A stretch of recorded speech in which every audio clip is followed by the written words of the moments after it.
کسی کو آتا ہے زمین پر خلد کا نقشہ بنانا، کس کو آتا ہے۔ میں روزانہ ایک چوراہے پر گلی میں بیٹھے ہوئے اور مٹی کے گھر بنائے ہوئے، اللہ کے ولی، اللہ کے دوست کا کرشمہ دیکھو۔ جو کام اللہ رب کائنات اپنے نبیوں سے کروائے اسے معجزہ کہا جاتا ہے، اور وہی کام اگر کوئی اللہ کا محبوب ولی کرے تو اسے کرامت کہا جاتا ہے۔ اب دیکھیے اللہ نے بزرگوں کو کیا عطا کیا ہے۔ بہلول دانا ایک کنارے پر بیٹھے مٹی کے گھر بنائے ہوئے، سبحان اللہ۔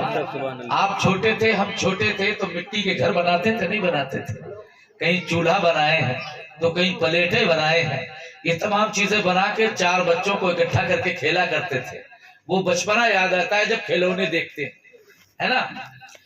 حضرت بہلول دانا زمین پر بیٹھے مٹی کے گھر بنائے ہوئے گئے۔ وہ زمانہ جس زمانے میں ہارون رشید کی بادشاہت کا ڈنکا بجتا تھا۔ اپنے زمانے کے بہت بڑے بادشاہ جن کا نام ہارون رشید ہے، وہ بہت بڑے بادشاہ، ان کی بیوی جن کا نام ہے زبیدہ خاتون، سبحان اللہ۔ وہ تفریح کے لیے، تفریح کہتے ہیں ٹہلنے کو، سیر کو، آپ سیر کرنے ٹہلنے نکلی تو دیکھا ایک کنارے پر بہلول دانا بیٹھے ہوئے ہیں اور مٹی کے گھر بنائے ہوئے ہیں، اور انہی کے سامنے بیٹھے ہوئے ہیں۔ زبیدہ خاتون پہنچی، کہا بابا یہ کیا ہے؟ کہا بیٹا جنت، سبحان اللہ۔ مٹی کے گھر کو کیا بتایا؟ جنت ہے۔ اب زبیدہ خاتون نے بنا کوئی سوال کیے، بنا کچھ پوچھے ان سے کہا کہ بابا کتنے کا ہے؟ کتنے کا ہے؟ تو آپ نے فرمایا 23 درہموں کا۔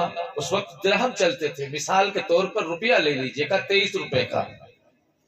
کہا ٹھیک ہے، یہ واقعی جنت ہے، کہ کسی کا جو خریدے گا اس کی۔ آپ نے خرید لیا اور لے کے گھر آ گئی۔ جب گھر لے کر کے آئی تو ہارون رشید نے مٹی کا گھر دیکھا، کہا یہ کیا ہے؟ تو زبیدہ نے کہا یہ جنت ہے۔ کہا کس کی جنت؟ کا میری جنت۔ جب بیوی نے کہا میری جنت ہے تو ہارون رشید کو غصہ آ گیا اور جلال میں بولے، اے میری پیاری شریک حیات، میں وقت کا راجا ہوں، اگر تم اشارہ کر دو تو سنگ مرمر اس میں لگاؤں، لال و گوہر اس میں لگاؤں، ہیرے موتی اس محل میں چڑھواؤں، تم جس چیز کی تمنا کرو وہ تمنا کو میں پوری کرنے کے لیے تیار ہوں، لیکن اے میری پیاری شریک حیات، اس مٹی کے گھر کو یہ نہ کہو کہ یہ جنت ہے۔ تو زبیدہ خاتون کہتی ہے میرے سرتاج یہ جنت میری ہے، میں نے نہیں کہا آپ کی ہے، میرے سرتاج یہ جنت ہے تو میری ہے، میں نے آپ کی نہیں کہی ہے، یہ میری ہے۔ اب ہارون رشید کہنے لگے کہ میں کیسے مانوں یہ جنت ہے، یہ تو مٹی کا گھر ہے۔ کہا مٹی کا آپ کے لیے میرے لیے جنت ہے، اور میں نے جنت سمجھ کے خریدا ہے۔ بہرکیف یہ فیصلہ ہوتا رہا، چلتا رہا بات چیت، اور وقت جب کافی گزر گیا رات کا تو اپنی اپنی قیامگاہ میں چلے گئے میاں بیوی۔ اور جب رات کا آدھا حصہ گزرا تو خواب میں ہارون رشید جنت پہنچ گئے، سبحان اللہ، خواب میں۔ اور جب جنت میں پہنچے تو جنت میں دیکھا دودھ کی نہریں بہ رہی ہیں، شہد کی نہریں بہ رہی ہیں۔ آپ نے کہا کہ جیسا میں نے کتابوں سے سنا تھا، علماء سے سنا تھا، واقعی جنت ویسی ہے، اس سے بھی بہتر ہے، کیونکہ وہ جتنا لکھا ہے اتنا بیان کریں گے، اور یہاں جو اللہ نے بنا کے رکھا اس کا انداز کیسے بیان کریں گے۔ جنت جب پڑھنے میں اتنی بہتر ہے تو دیکھنے میں کتنی خوبصورت ہوگی۔ دودھ کی نہریں، شہد کی نہریں ہیں، تمام باغات ہیں، جس چیز کو یاد کرو وہ تمام چیزیں موجود ہیں۔ 70 حوریں ایک جنتی کی خدمت میں لگی ہوئی ہے. سبحان اللہ. جس چیز کی خواہش ہو وہ خواہش جنت کے اندر پوری کی جا رہی ہے. آپ خوب جنت ٹہلتے ہیں, جنت کا معائنہ خوب کرتے ہیں, ٹہلتے ٹہلتے آپ جنت سے آگے بڑھے تو دیکھا تمام محل بنے ہوئے ہیں, تمام گھر بنے ہوئے ہیں, اور جو جس کا گھر ہے اسی گھر پر اس کا نام لکھا ہوتا ہے. آپ نے سوچا کہ شاید میرا بھی نام کہیں انہی گھروں میں ہو, لاؤ دیکھتا ہوں, تلاش کرتا ہوں. تو آپ نے تلاش کرنا شروع کیا. جب ادھر ادھر گھومنا شروع کیا تو آپ کا تو کہیں نہ ملا, لیکن ایک گھر پر, ایک محل پر زبیدہ خاتون کا نام لکھا ہوا ہے. سبحان اللہ. جب آپ نے اس محل کو دیکھا کہا ٹھیک ہے کوئی بات نہیں, میرا نہ صحیح میری بیوی کا تو ہے, لاؤ اس میں جا کے دیکھوں یہ اندر سے کیسا ہوگا. باہر سے تو بڑا سوڑا ہے, بڑا میٹھا ہے, بڑا پیارا ہے. جیسے دروازے پر پہنچے دروغے جنت نے, رضوان نے پکڑا, کہا میاں کہاں؟ کہا بیوی کا گھر ہے اس لیے اندر جا کے دیکھنا چاہتا ہوں کیسا ہے. کہا نہیں. تمہارا نام ہے؟ کہا نہیں.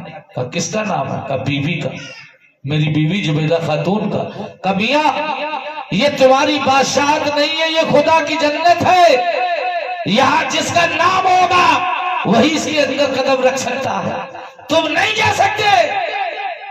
جھجھوڑا, اور جیسے جھجھوڑ کے باہر کیا, آنکھ کھلی تو بستر پر ہے. رات کاٹے نہیں کٹ رہی, جیسے تیسے رات کٹی. فجر کی اذان جب کان میں پہنچی فوراً اپنی بیوی کے پاس گئے, کہا میری شریک حیات یہ بتاؤ وہ محل کہاں سے لائی تھی, کتنے کا لائی تھی, کیسے لائی تھی, سارا واقعہ بیان کیا اور بتایا. ٹھیک ہے. آپ اپنی سواری پر سوار ہوئے اور اسی مقام خاص پر پہنچے جہاں بہلول دانا مٹی کے گھر بنائے ہوئے تھے. کہا بابا گھر کتنے کا ہے؟ تو بہلول دانا کہتے ہیں تم تو ایسے پوچھ رہے ہو جیسے کچھ پتہ ہی نہیں ہو. سبحان اللہ. اب بہلول دانا ہے کہاں؟ آپ کے شہر سے دور ایک راستے پر ہے, اور ہارون رشید اپنے گھر میں ہے. اپنے گھر سے یہاں گئے گا بابا کتنے کا ہے؟ تو دو روایتیں ہیں, ایک میں 23,000 درہم. کتنے؟ 23,000 درہم لوں گا تب گھر دوں گا, اور دوسری روایت میں تیری پوری بادشاہت لوں گا تب ایک گھر دوں گا. لیکن 23,000 والی زیادہ مشہور ہے. 23,000 لوں گا ایک گھر دوں گا.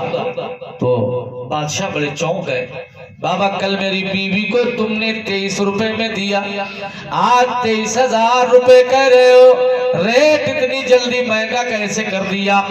تو ہارون رشید کہتے سنو, تیری بیوی نے بغیر دیکھے خریدا تھا اس لیے مہنگا تھا, تو دیکھ کر کے آ رہا ہے اس لیے مہنگا.